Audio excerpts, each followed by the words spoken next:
Well, that timing. Back in the box. Etiquette says that I've got to thank you on behalf of the bridesmaids for your generous toast. It's a pleasure, thank you. Yeah, so I'd formally like to thank you on behalf of the bridesmaids. My name's Andy, and unless you don't know, I'm his brother. There's a sort of similarity. I'm the older, better looking one. I'd like to thank everyone for coming such a long way. We went to visit him in Bermuda when he lived there, and it was significantly easier to get to Bermuda than here. I'd like to congratulate him on his choice of partner. Jo looks lovely today, and we've got to know her over the last few years, and she's a very nice lady.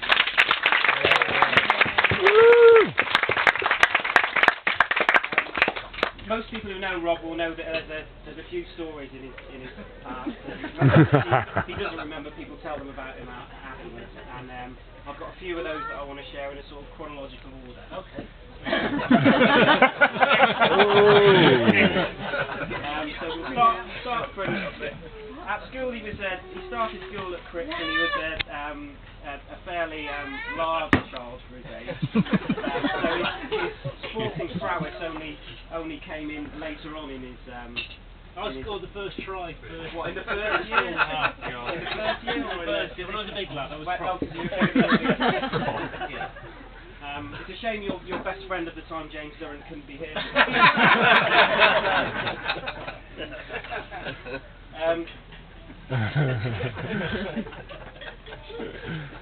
One significant.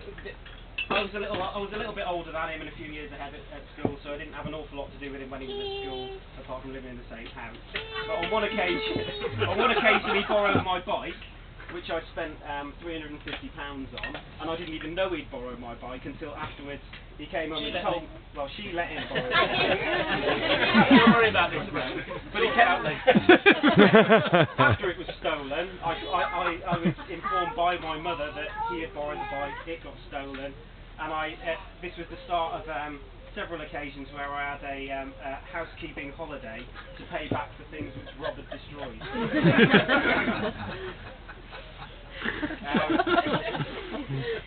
Amazing. You probably don't even know about it. You don't know. That, the car that you blew up, there was various other things in there.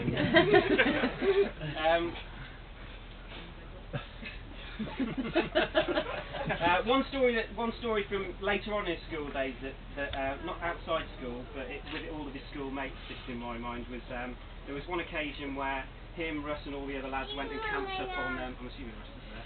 Camped up on Airsfield Beacon, and they pitched themselves up some tents in some woods. They told everyone that they were going up there and that they were big lads and they were going to camp and against the elements, so to speak. And so me and Sarah, who was just started going out together at the time, decided that we were going to go up there and see what they were up to. So they were about a mile away from the nearest car park. In woods, all running around, messing about like young lads do. You weren't naked, were we? You weren't naked. So we arrived there. You could hear them from a mile off because they were all running around making a lot of noise. So we got to the top of a bank and started throwing, firstly, small items down the bank that were landing in the middle of the area where they were camping. And then after a certain amount of time, one of them stopped and said, "What was that?" And there was a hush, and then we started throwing a few more other things around, and then I think it might have been Simon led the charge to jump into the back of the tent, followed by all these other big rugby lads who bowled into the back of a tent, screaming like No baby. Then Sarah started screaming like she was being attacked. Were you attacking them? But it was good to hear that the big men who stood up and put up a fight. Right, hang on. I don't know how many of you here know the story about Rob's driving test. The driving test, I think, did you pass on the first time or the second time? He passed on the second time because there was something wrong with the guy who was taken the test. Yeah. So he passed his test. He came home and no, he didn't come home with his car. He came home first of all, and it. Okay. Anyway. Some of this isn't important. No. So anyway, he came down with rain, and he was begging his mum about 2 hours to take the car out, and she said, "You're too hot-headed. You shouldn't be driving the car. I'm not going to let you out in it." She did, and she defended the use of the car for a significant amount of time until I won. And in the end, as normally after these situations, she backed down. So she gave him the keys to the car, and he disappeared off around the back lanes, around an area called Elmore behind Quedgeley, where nobody drives really unless you go into your house and it's there. Rob goes speeding around there and manages to roll Mum's 2-year-old car into a ditch, write it off, within, I think it was 3 or 4 hours of taking your driving. And then, to add to that, he came home in the pouring rain, covered in blood, where he had to drag himself through broken glass windows. He kicked the windows out. Anyway, it then dawned that there's a possibility that he might not be insured for the car. So we have to report the car as being having an accident, but we have to report it as if my mum's been driving. No, the police. No insurance. 7 years. So anyway, the police turn up to do an interview to see whether or not she's been drink driving. So she's in the kitchen cooking tea, looking like nothing has happened at all. And they're looking at her and looking at a car that they've just seen that's in a ditch upside down, thinking, well, she's pretty street wise. But she pulled it off. And the insurance did pay out. So he was off the hook.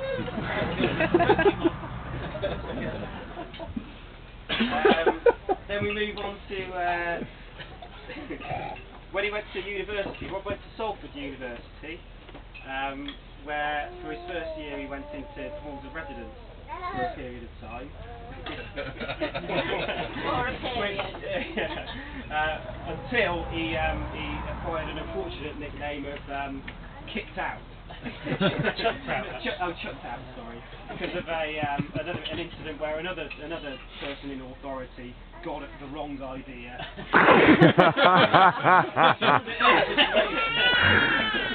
During some confrontation where Rob was trying to get hold of tennis table bats ping pong. Yeah, and then there was some kind of abuse went on.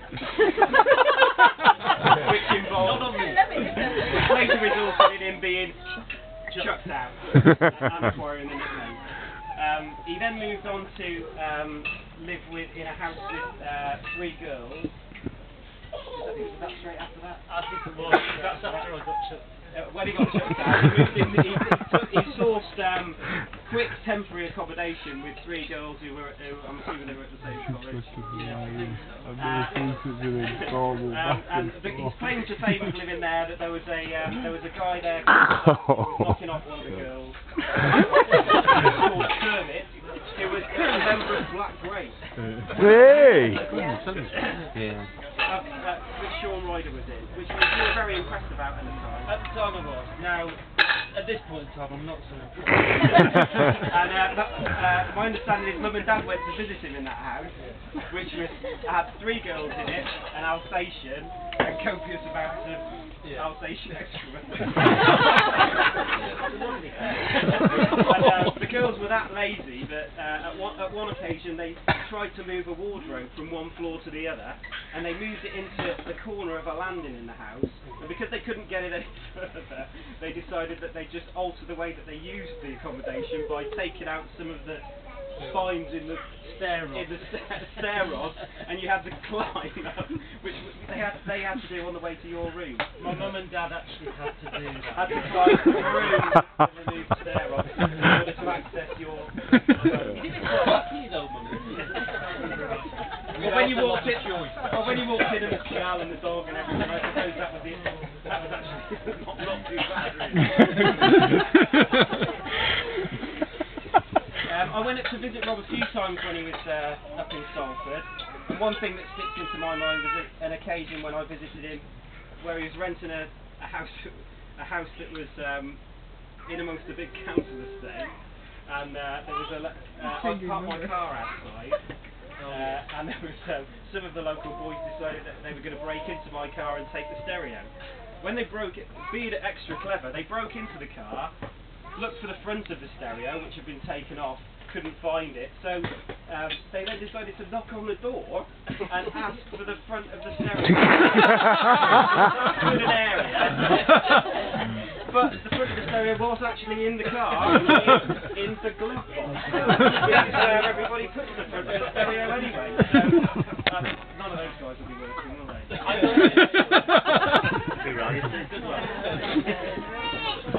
I remember on another occasion, I moved in from I think it might have been one of your mates from one house to another, because I was there with a vehicle, and I remember transporting a very large plant in the back of the car.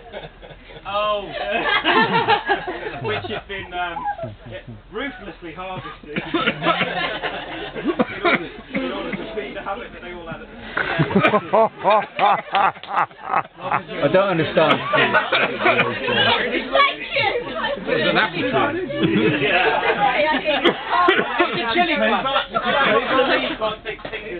Bob just loves my finger leaking.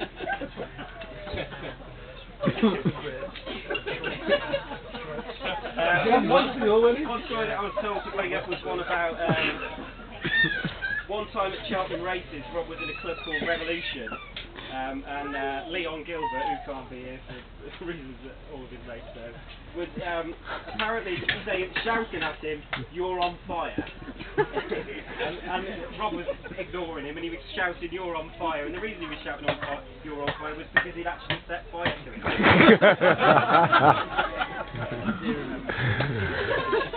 Good night. Another thing I remember about Leon is I was sat next to Leon one time in Susie Q's, and this always word about him. He said to me, "Have a taste of that pint." So I went to pick the pint up, and it felt a lot warmer than it should have been. Almost at body temperature. Oh no. So confused, I'm looking at it thinking, well, this room ain't hot enough to make that At which point, and just as it was dawning on me that he'd made this himself, and downed it in one. Oh.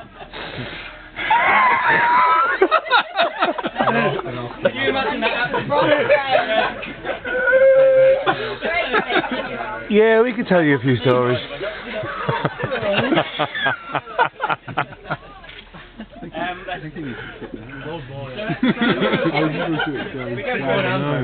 Then qualified as an accountant. Yeah, very well done. Great trade. I'll be effective a lot of money, obviously. Why do you say that?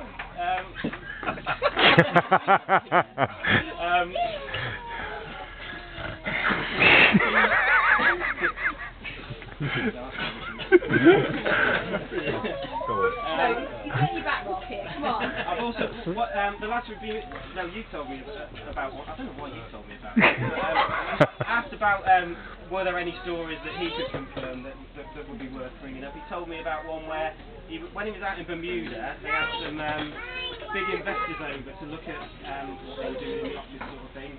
And they had, he was whilst on Fidelity Audit.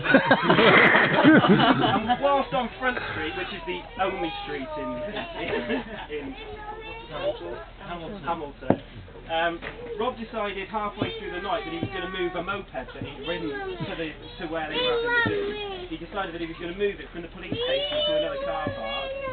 He jumps on the moped and starts to wheel it, not run him, but wheel it down the road